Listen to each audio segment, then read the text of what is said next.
Olive Oussougoué, toujours voilà, de bonne heure, toujours à l'heure sur ce plateau. Bonjour et bienvenue. Bruno, bonjour, bonjour chers téléspectateurs. Il peut arriver que le taux de sucre augmente soudainement chez certaines femmes alors qu'elles sont enceintes. Les professionnels de santé parlent du diabète gestationnel.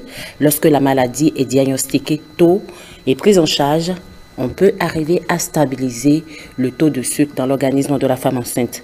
Le diabète gestationnel cause conséquences, traitement et prévention.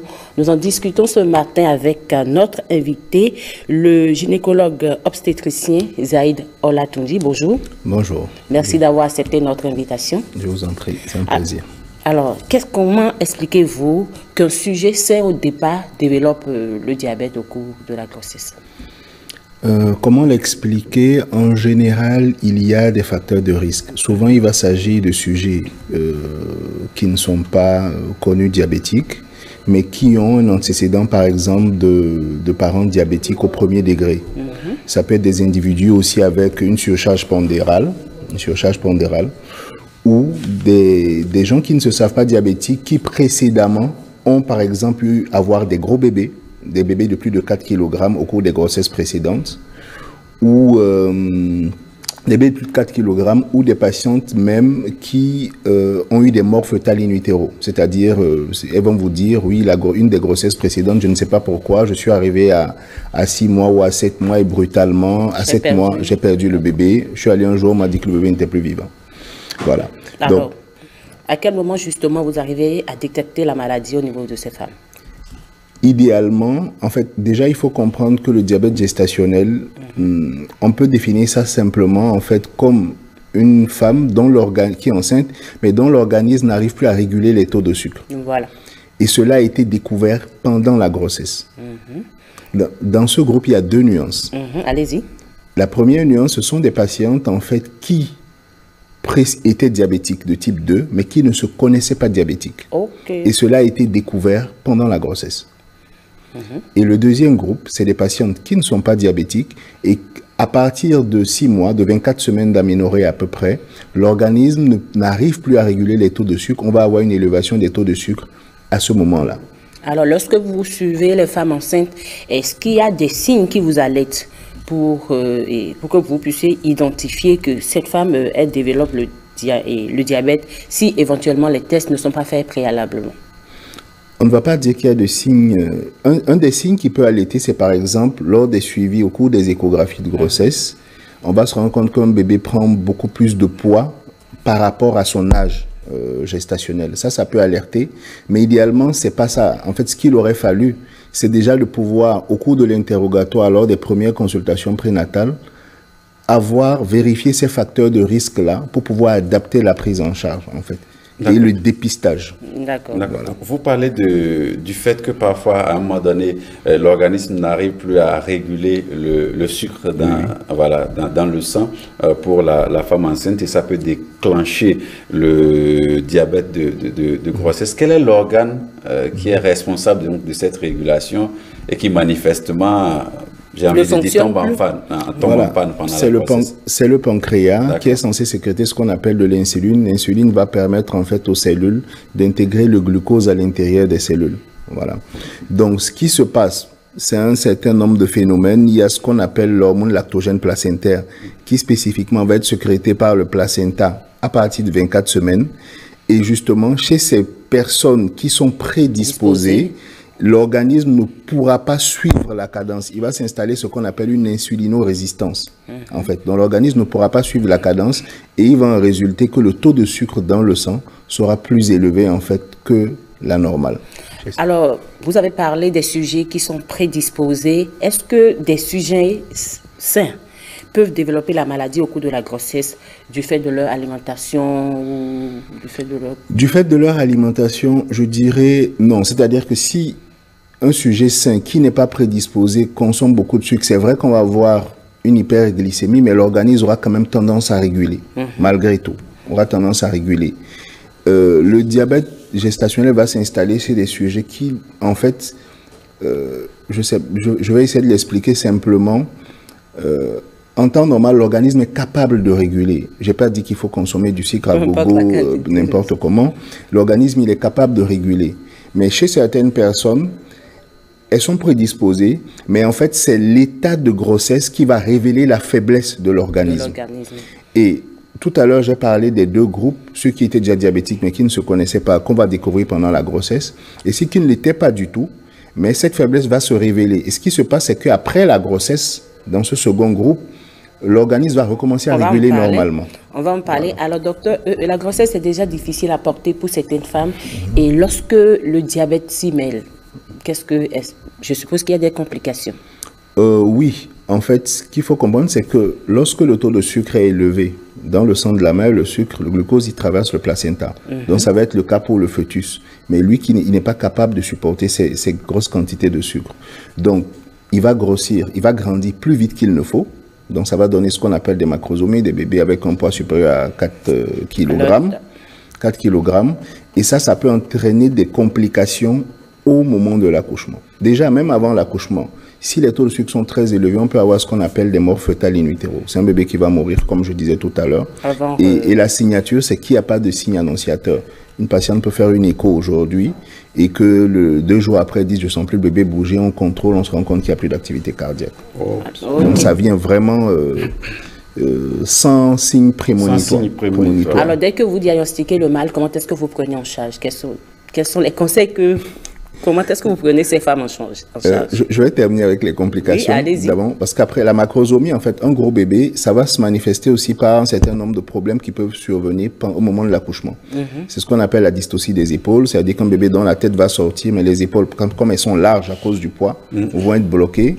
Et souvent, l'accouchement peut devenir très physique difficile. Et ça va entraîner ce qu'on appelle des élongations du plexus brachial. On peut même perdre le bébé au cours de l'accouchement. On peut perdre le bébé au cours de l'accouchement. Et c'est des bébés qui vont être très fragiles juste après l'accouchement parce que leur organisme est habitué à sécréter des taux très élevés d'insuline à cause de la santé de leur maman. Du fait qu'ils ont été imbibés de glucose pendant la grossesse. Donc, ils vont faire facilement des hypoglycémies et même des morts, des hypoglycémies, ils peuvent en mourir juste après. Des détresses respiratoires aussi. Les mères, elles, peuvent pendant la grossesse faire facilement ce qu'on appelle des prééclampsies, c'est-à-dire de l'hypertension artérielle qui va s'installer liée à la grossesse. Alors, comment est-ce que ça se passe, la prise en charge de la femme pendant qu'elle est encore enceinte? La prise en charge de la femme, elle va être pluridisciplinaire. Il n'y a pas que le gynécologue obstétricien, en fait, qui va prendre en charge la femme. Les endocrinologues savent le faire mieux que nous, donc elle va faire ses allers-retours entre le gynécologue et l'endocrinologue. Et en fin de grossesse, le pédiatre, avant l'accouchement, va être averti aussi.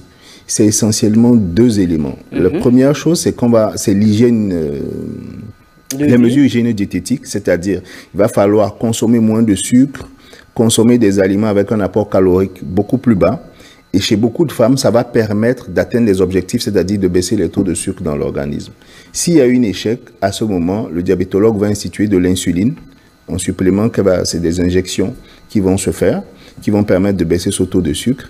Et le troisième élément qui est important, c'est qu'on doit l'éduquer en fait à l'autosurveillance, à faire ses glycémies elle-même, à contrôler ses taux de sucre et à connaître les seuils en fait. Alors après l'accouchement, la prise en charge, elle continue pour la maman et pour le bébé. Bien sûr, oui. Et pour le bébé, comment est-ce que vous prenez en charge? C'est vrai que ce n'est pas spécifiquement vous. Le bébé doit être pris en charge pour ne pas développer la maladie, je suppose. Est-ce que dans ce cas, nous avons des bébés malades, des bébés diabétiques? Le bébé est d'office diabétique? Non, le bébé n'est pas d'office diabétique. Il y a un des moments charnières, en fait, c'est que juste après l'accouchement, il y a des risques hypoglycémie, hypocalcémie. Donc, en général, comme je disais, le pédiatre va être averti, il fera ce qu'il faut, mais c'est essentiellement de vraiment contrôler justement la glycémie du bébé. Pendant les premières heures, s'il y a des hypoglycémies, il va falloir compenser. Ils peuvent faire des détresses respiratoires et tout ça, les pédiatres, ils savent gérer. Mais on sait aujourd'hui qu'à moyen long terme, c'est des enfants qui peuvent être sujets plus tard, des années après aussi, être prédisposés justement à ce diabète-là. Mais pour la mère, est-ce que, puisque c'était un diabète de grossesse, est-ce qu'après l'accouchement, ça amorce tout naturellement une guérison, un rétablissement, j'allais dire? Il y a les 2 cas de figure dont j'ai parlé au départ. Donc, la patiente qui étaient diabétiques de type 2, qui ne se savaient pas diabétiques et qu'on a découvert pendant la grossesse. Donc, on a étiqueté aussi diabète gestationnel. Elle, après la grossesse, ça continue de toute façon parce qu'elle était diabétique de type 2. De type 2 déjà. On l'a juste découvert pendant cette grossesse-là.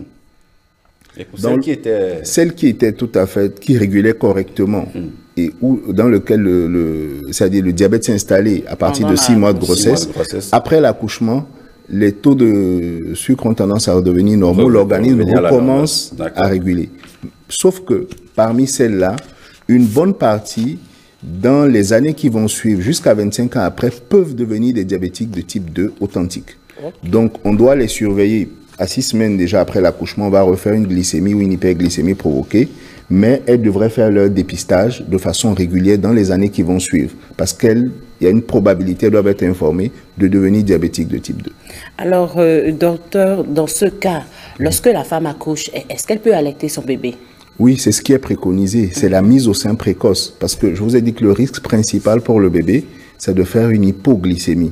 Donc, par exemple, en milieu rural et tout ça, où des fois, il n'y a même pas forcément de pédiatre à côté, on va faire une mise au sein précoce et régulière pour éviter, en fait, l'hypoglycémie. Il y a déjà des drames qui sont arrivés. Des enfants qui sont rentrés à la maison, défaut d'information, bébé pleurait dans le berceau, où il s'est endormi, on l'a retrouvé sans vie. Parce que, il a fait son hypoglycémie en plein sommeil. Ah, alors là, qu'est-ce que vous dites aux femmes par rapport à ça? Il faut informer, c'est très très important. Il faut informer. Le pédiatre, c'est vrai qu'il fait sa prise en charge, mais même quand la maman, on ne juge qu'elle peut rentrer, il faut informer par rapport à ce risque-là et pour qu'elle soit attentive. Alors, le diabète gestationnel, est-ce qu'on peut l'éviter? Question difficile. Est-ce qu'on peut l'éviter? Je dirais probablement non. Mais ce qu'on peut éviter, c'est les complications du diabète gestationnel. Je dirais qu'il y a quelque chose à retenir pour les gens qui suivent l'émission, c'est de connaître les facteurs de risque. J'ai un parent, mon père ou ma mère qui a été diabétique ou un oncle ou tante. Il y a une notion de diabète dans la famille. Je suis enceinte, je dois informer. Si je me connais diabétique de type 2, ça aussi c'est un élément important. Il faut le déclarer.